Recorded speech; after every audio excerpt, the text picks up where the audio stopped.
Doktrin akhir zaman. Berbicara mengenai doktrin akhir zaman merupakan hal yang sangat sulit. Pasalnya, pemahaman kita terhadap hal-hal yang terakhir itu bisa jadi keliru, bahkan bertentangan dengan ajaran teologi Kristen.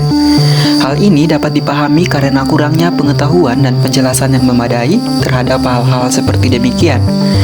Analisis kelompok berdasarkan survei online via WA secara acak terhadap mahasiswa-mahasiswi UKSW. Setidaknya terdapat 3 kategori respons terhadap hal-hal yang terakhir, khususnya terhadap kematian dan akhir zaman. Kategori pertama adalah mereka yang takut, cemas, dan khawatir ketika diperhadapkan dengan kematian. Jawaban kategori pertama ini mengindikasikan bahwa mereka belum memahami dengan tepat makna kematian menurut teologi Kristen. Kategori kedua adalah mereka yang tenang dan santai. Adapun jawaban kategori ini mengindikasikan bahwa pemahaman mereka terhadap hal-hal yang terakhir sudah cukup memadai. Kategori yang terakhir adalah mereka yang skeptis dan ragu-ragu. Adapun jawaban mereka cenderung merujuk kepada ketidakyakinan kepada doktrin teologi Kristen mengenai hal-hal terakhir. Memang ketiga jenis respons di atas merupakan hal yang biasa.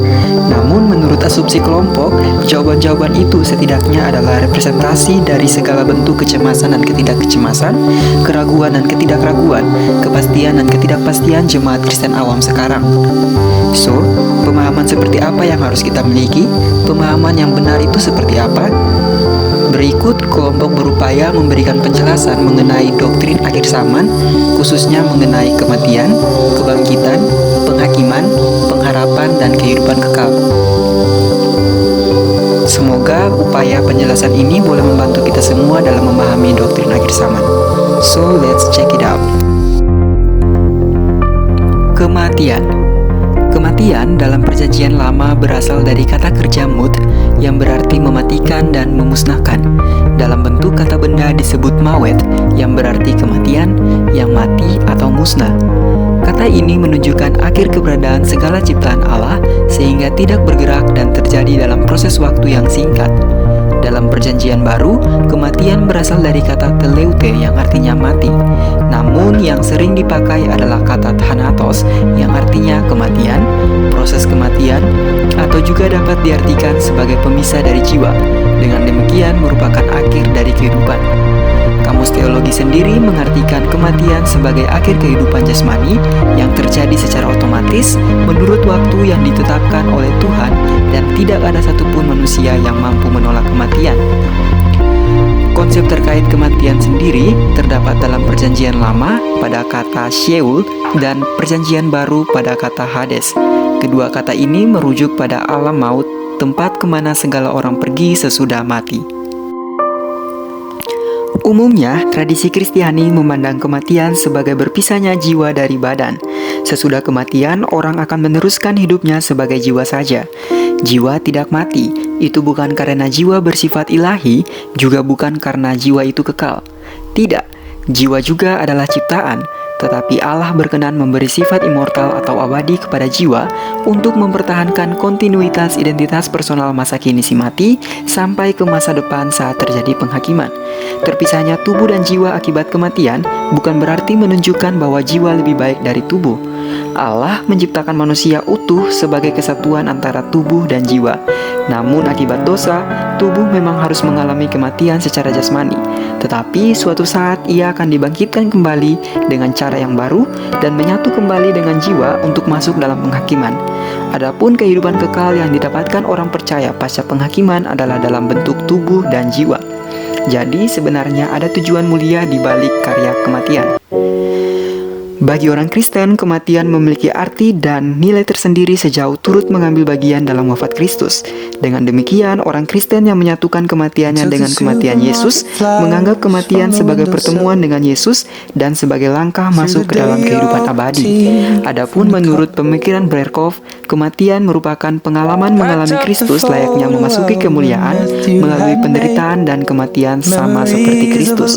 Kematian bukanlah akhir dari segalanya, melainkan permulaan dari kehidupan yang sempurna. So, kematian itu tidak perlu ditakuti. Kematian adalah anugerah Allah.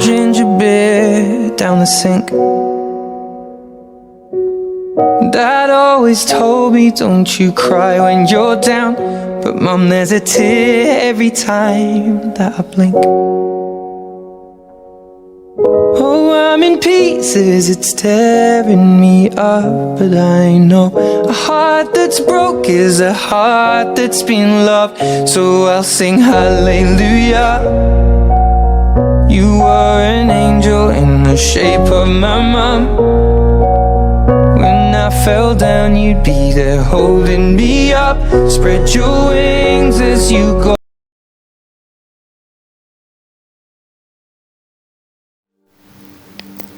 Kebangkitan. Di dalam Perjanjian Lama, memang benar tidak ada penyebutan mengenai kebangkitan secara langsung. Namun, yang perlu dipahami, konsep kebangkitan sudah ada dalam Perjanjian Lama, terlihat dalam ayat-ayat yang berbicara tentang kelepasan dari Sheol, misalnya dalam Mazmur 49 ayat 15. Dan juga pernyataan Ayub dalam Ayub 19 ayat 25-27 menunjukkan adanya kepercayaan mengenai kebangkitan. Berbeda dengan Perjanjian Lama, Perjanjian Baru jauh lebih banyak berbicara tentang kebangkitan orang mati. WJS Purwadarminta, penyusun Kamus Umum Bahasa Indonesia, menulis bahwa kebangkitan berasal dari kata dasar bangkit yang berarti bangun untuk hidup kembali. Kata yang dipakai dalam Perjanjian Baru mengenai kebangkitan adalah anastasia, yang berasal dari kata anistemi yang berarti bangkit, dan juga ada kata egeiro yang berarti bangun. Kata kebangkitan sangat banyak kita jumpai dalam Perjanjian Baru dan sangat penting dalam ajaran agama Kristen. Kebangkitan Yesus Kristus adalah berita sentral dari agama Kristen.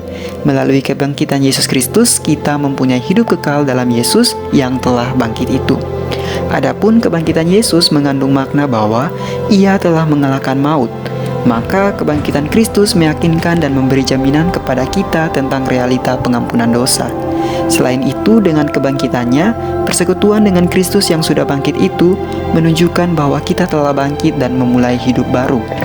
Selain itu, kebangkitan Kristus juga adalah suatu jaminan bagi kita akan kebangkitan kita yang bahagia, yakni di dalam kerajaan Allah yang akan dinyatakan. Berbicara mengenai aspek waktu, kebangkitan orang mati akan terjadi pada saat kedatangan kembali Yesus Kristus. Tentang hari H kedatangan itu, tidak ada seorang pun yang tahu. Juga bukan tugas manusia untuk menghitung hari H kedatangan kembali. Tugas manusia adalah menjalani hidup dalam percaya kepada Yesus dan melakukan kehendak-Nya, supaya pada saat kedatangan Yesus Kristus itu, mereka dibangkitkan untuk dipermuliakan. Jika melihat konsep jenis-jenis kematian sebelumnya, maka kelompok dapat menganalisis bahwa kebangkitan dapat juga terjadi dalam kehidupan yang sekarang. Kebangkitan yang dimaksud adalah menjadi manusia baru dan bangkit dari kematian secara rohani. Yang sebelumnya posisi manusia adalah mati secara rohani oleh karena dosa-dosa mereka yang menjauhi kehendak Allah, maka atas pekerjaan Roh Kudus dan respon yang tepat, maka kita dapat dibangkitkan untuk menjalani kehidupan yang baru, kehidupan rohani. Terkait dengan karakteristik kebangkitan, maka natur kebangkitan adalah penjelasannya. Pertama, kebangkitan adalah karya Allah Tritunggal.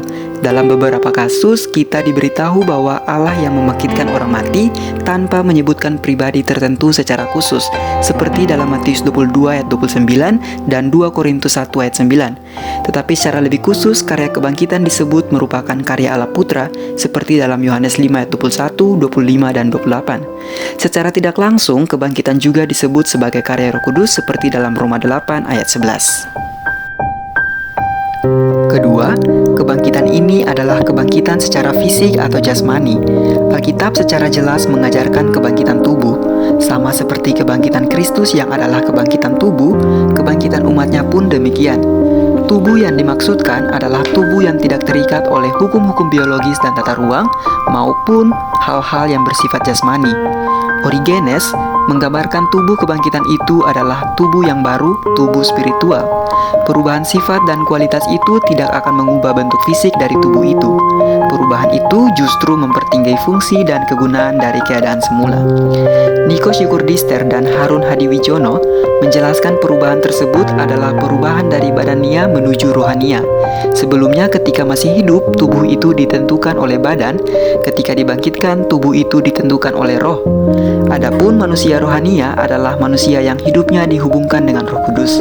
Saat kebangkitan, para orang beriman akan dianugerahi tubuh yang menyatakan atau mengungkapkan karunia atau daya kekuatan Roh Kudus.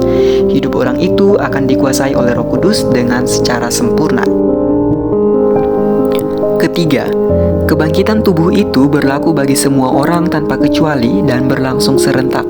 Orang benar dan orang fasik, yang percaya dan yang tidak percaya, akan mengalami kebangkitan tubuh dan sama-sama menjalani penghakiman seperti dalam Wahyu 20 ayat 13-15. Bagi orang benar dan percaya, kebangkitan itu adalah memperoleh upah dari Allah, yaitu kehidupan kekal.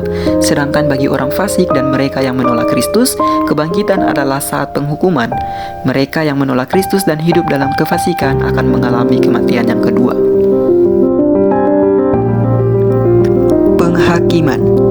Suatu hal penting yang kita ketahui dari kedatangan Tuhan Yesus kedua kali adalah penghakiman terakhir.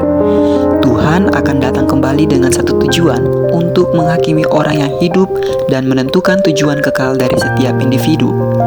Ada juga doktrin dalam pengakuan iman rasuli, dan dari sana ia akan datang untuk menghakimi orang yang hidup dan yang mati. Pendapat yang masih dipegang sampai saat ini adalah penghakiman disertai dengan kehancuran dunia. Berdasarkan bacaan yang dibaca, setidaknya terdapat dua aspek waktu dalam penghakiman. Pertama, penghakiman yang berlangsung sekarang. Penghakiman yang sedang berlangsung merupakan cara yang dipakai Allah untuk menyadarkan umatnya dari dosa dan kesesatan. Penghakiman ini memiliki fungsi pedagogik. Paulus menyebut penderitaan akibat hukuman sebagai karunia. Melalui hukuman-hukuman itu, Allah menghendaki pertobatan, Allah menunjukkan keilahiannya sebagai Tuhan, dan Allah memurnikan kesetiaan umatnya. Contoh konkret penghakiman Allah atas dosa manusia terdapat dalam Perjanjian Lama, yaitu kisah Sodom Gomora, penindasan Israel di Mesir, dan kisah pembuangan di Babel. Sedangkan di dalam Perjanjian Baru adalah kisah Ananias dan Safira. Aspek waktu penghakiman yang sekarang ini dapat dihubungkan juga dengan kematian rohani. Dalam hal ini, penghakiman dapat terjadi melalui karya Roh Kudus bagi orang yang sebenarnya mati secara rohani melalui karya pertobatan dan penyesalan diri. Terkait dengan karakteristik penghakiman, penghakiman itu akan berlaku bagi semua orang, baik yang percaya maupun tidak. Bagi mereka yang percaya kepada Yesus, Yesus akan tampil sebagai pembela mereka. Sementara bagi mereka yang tidak percaya, penghakiman itu akan menjadi berat karena mereka tidak ada pembelanya. Yang menjadi standar dalam penghakiman itu adalah kehendak dan perbuatan Kristus sendiri. Mereka yang mencintai keadilan, yang melakukan kebenaran, hidup dalam kejujuran, dan mencintai perdamaian akan dibela oleh Kristus dan tidak akan masuk ke dalam kematian kekal. Terkait dengan siapa yang menghakimi, maka perlu dipahami bahwa penghakiman terakhir merupakan karya Allah Tritunggal. Alkitab juga menunjuk bahwa penghakiman ini adalah milik Kristus. Kristus dalam keadaannya sebagai pengantara akan menjadi hakim. Ayat-ayat seperti Matius 28 ayat 18 membuktikan bahwa kemuliaan untuk menghakimi yang hidup dan yang mati diberikan kepada Kristus sebagai pengantara, sebab ia telah melaksanakan karya penebusan dan juga sebagai bagian dari kemuliaannya. Hal ini merupakan bentuk penobatan kehormatan bagi Kristus karena penebusannya ia akan menyelamatkan umatnya. Dan paling terakhir, tujuan dari penghakiman sebenarnya merupakan penyelamatan Allah bagi semua orang benar. Oleh karena kasih Allah, semua orang benar hidup oleh kehendak Tuhan akan diluputkan dari kematian kekal. Proses penghakiman ini bermaksud untuk memilah siapakah yang berhak dan layak untuk hidup dalam kemuliaan bersama Allah. Ebenezer Nubantimo mengartikannya sebagai proses transformasi kehidupan. Manusia itu diuji kelayakannya oleh Allah untuk ambil bagian dalam persekutuan yang abadi dengan Allah. Pengharapan. Pengharapan menurut KBBI berasal dari kata harap, yang berarti menanti atau menginginkan sesuatu yang akan terjadi. Dalam Perjanjian Lama, pengharapan itu merujuk kepada janji-janji Allah kepada bangsa Israel, di mana bangsa Israel menganggap Tuhan sebagai tujuan hidup, dasar, dan Tuhan adalah isi dari harapan mereka. Seperti yang tertulis pada Mazmur 62 ayat 6, Mika 7 ayat 7, Yesaya 40 ayat 31, serta Yeremia 17 ayat 7. Sementara pada Perjanjian Baru, harapan itu memakai kata elpis, yang berarti harapan yang penuh sukacita. Harapan pada Perjanjian Baru itu merujuk pada kedatangan kerajaan Allah yang kedua kali, dan peristiwa kematian serta kebangkitan Yesus Kristus. Pada penantian Allah yang kedua kali, manusia harus bertobat atau mengarahkan hidup mereka menjadi lebih baik lagi. Pada peristiwa kematian Yesus Kristus di kayu salib, itu adalah simbol perdamaian antara Allah dan manusia, yang berarti harapan-harapan yang ada di perjanjian lama tentang Mesias telah terwujud.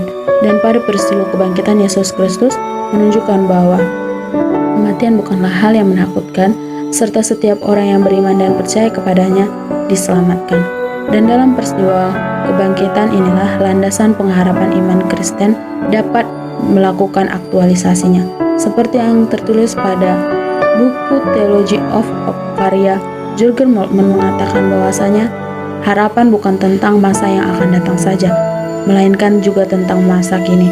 Jadi manusia akan selalu berharap pada masa kehidupannya, karena pada aktualisasinya manusia menjadi transformator pada masa kini, yaitu dengan menegakkan keadilan, melakukan kebaikan, dan peka terhadap masalah sosial. Dari sanalah orang Kristen dapat menghidupkan kerajaan Allah di dunia ini. Dan dari semuanya itu, yang diharapkan oleh manusia akan terwujud, yaitu berupa keselamatan.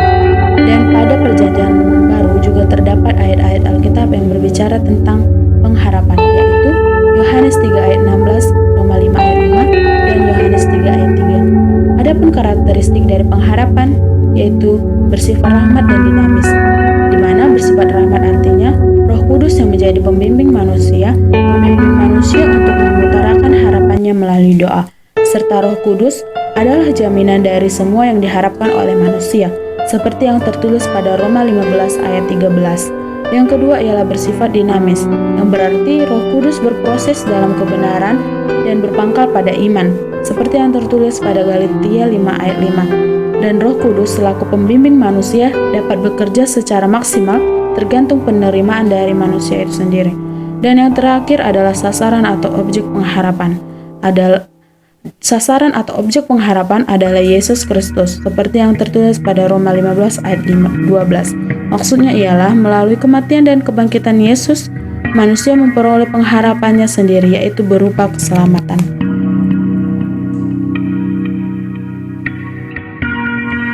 Hidup kekal. Hidup kekal dalam Alkitab digambarkan terjadi pada akhir zaman. Orang Kristen pada umumnya percaya pada kebangkitan tubuh.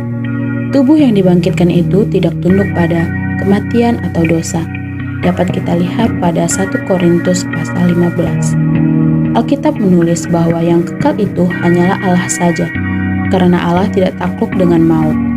Allah juga memberikan kehidupan kekal kepada manusia, yakni kepada orang-orang yang percaya kepadanya, seperti yang tertulis pada Pengkhotbah 3 ayat 1 dan Yohanes 3 ayat 16. Dalam konteks perjanjian lama, penjelasan konsep hidup kekal terjadi sejak terpanggilnya Abraham hingga kepada pembuangan bangsa Israel, yang mana Allah tidak ingin umatnya hidup dalam penindasan dan menginginkan kebahagiaan kekal. Sedangkan dalam perjanjian baru, Allah sendiri yang turun ke dalam dunia dalam diri Yesus dan menyatakan karya penyelamatannya. Yohanes 3 ayat 36 menjelaskan bahwa kehidupan kekal yang diberi itu bukan untuk waktu yang akan datang, melainkan untuk waktu yang sekarang, di sini dan di dunia ini, dan didapat oleh mereka yang telah bertobat. Serta kehidupan kekal yang dimaksud adalah berupa kewajiban moral yang diuji dalam cinta persaudaraan, seperti pada 1 Yohanes pasal 3 ayat 14, dan mewujudkan cinta kasih itu sendiri seperti yang tertulis pada 1 Yohanes 4 ayat 20-21. Adapun karakteristik kehidupan kekal ialah bersifat anugerah, karena Allah yang memberi hidup kekal dan keselamatan kepada manusia, dengan tujuan agar setiap orang yang percaya kepadanya mendapatkan kekekalan dan keselamatan dan menjadi keluarga Allah.